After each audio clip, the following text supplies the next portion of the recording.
동네지킴이는 대한민국에서 활동하고 있는 유튜버다. 1995년생, 올해 나이 29살인 그의 이름은 홍석. 그는 성범죄자 및 약쟁이 등 범죄자를 신고하고 경찰을 도와 검거하는 콘텐츠를 제작하고 있는 공익 유튜버로 알려져 있다. 실제로 그는 약쟁이 등 범죄자들을 함정으로 유인해 그 과정을 생중계하며 시청자들에게 통쾌함을 선사하고 있었는데, 작년 10월부터 약 100명이 넘는 범죄자들을 잡는 데 큰 공헌을 하며 화제가 되었고 단숨에 떠올랐다고 한다. 그는 배달음식 전문업체를 운영하고 있었는데 우연히 여성으로 위장해 유흥업소를 취재하는 프로그램을 본 후 자신도 직접 범죄자 색출에 나서기 시작했다고 한다. 이를 위해 동네지킴이는 경찰관인 가족에게 범죄자들의 관련 이야기를 듣고 온라인에서 만난 약쟁이에겐 은어를 배우는 등의 노력을 했으며, 처음에는 지인과 둘이서 시작했지만 그의 유튜브 채널이 유명해지면서 나도 범죄자를 잡고 싶다면서 조력자가 등장해 현재는 고정적으로 도움을 주는 조력자가 10명이 넘게 있다고 한다. 관련 제보 역시 하루 평균 10에서 15건 가량 들어온다고. 이들이 범죄자를 특정하는 일은 간단했다. 먼저 트위터와 익명 채팅 어플을 찾아다니며 범죄자로 의심되는 인물을 찾은 뒤 남녀 조력자들이 역할을 나눠 당사자와 연락해 약속을 잡으면 동네지킴이가 현장을 급습해 경찰과 함께 범죄자들을 붙잡는 형식으로 진행되었는데, 이렇게 붙잡힌 범죄자들이 다른 이들을 제보하기도 하는 등 많은 범죄자들을 소탕할 수 있었다고 한다.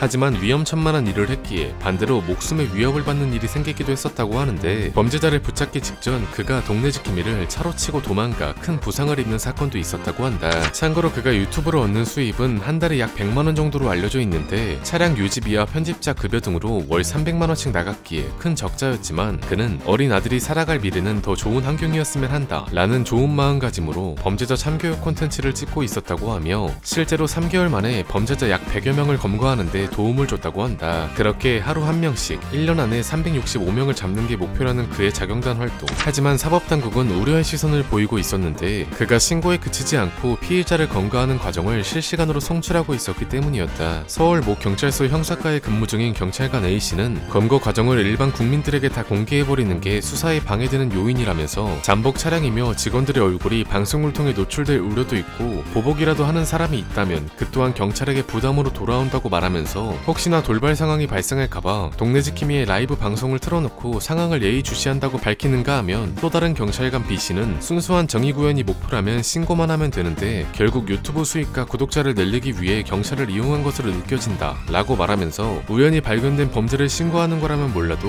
여성들을 시켜서 범죄를 유도하는 방식은 문제의 소지가 있는 것 아니냐 라고 지적하기도 했다. 물론 이와는 별개로 신고를 해서 범죄자를 검거하는 자체는 의미가 있고 고마운 일이라고 밝히기도 했으며, 네티즌들 역시 사이다 결말이 통쾌해하며 채널의 구독자 또한 큰 폭으로 증가하고 있었다. 그렇게 평소처럼 범죄자 검거 라이브를 켜고 생방송을 진행하던 동네지킴이, 그러던 중 그에게 누군가 다가와 혹시 유튜버? 라고 물어보기 시작하더니 분위기가 싸해졌는데, 그들의 정체는 경기 남부청 강력범죄수사대 형사들이었으며 신고를 받고 출동해 현장에서 유튜버 동네지킴이를 발견한 것이었다. 이후 압수수색 영장과 함께 방송은 끊겼고 시청자들은 당황스러운 입장을 밝혔는데, 경찰이 동네지킴이의 핸드폰을 압수수색한 근거는 공갈 및 강고 혐의 때문이었다고 한다. 경찰은 그가 검거 영상을 공개하지 않는 대가로 범죄자들로부터 금품을 받은 정황이 포착되었다는 충격적인 사실을 밝혔는데, 그가 범죄자들로부터 신상이 담긴 영상 유출을 막고 싶으면 영상을 사는 것도 방법이라며 적게는 수백만원에서 많게는 수천만원까지 요구했다는 것이었는데, 현재까지 3명이 피해를 호소하고 있다고 하며 이 가운데 한 명에게 200만원가량을 가로챈 혐의를 받고 있었다. 또한 경찰 관계자는 매체를 통해 공익적 목적이 있더라도 관련 법령에 따라 누구든 약에 대한 광고 등의 행위를 할 수 없다며 지난달 조사를 마무리해 검찰에 사건을 넘겼다라고 밝히기도 했다. 이에 대해 동네지킴이는 자발적으로 후원금을 건네받은 것일 뿐 영상을 빌미로 금품을 요구한 적은 없다 라고 해명했는데, 이를 본 네티즌들의 반응은 싸늘하다. 애초에 그가 군복무 당시 후임을 강제로 추행하고 폭행했다는 혐의로 집행유예를 선고받았던 전적이 있었으며, 자신을 직접 잡아 경찰에게 넘긴 사람한테 자발적으로 후원금을 보낸다는 게 말이 맞지도 않았기 때문이었다. 이상이다.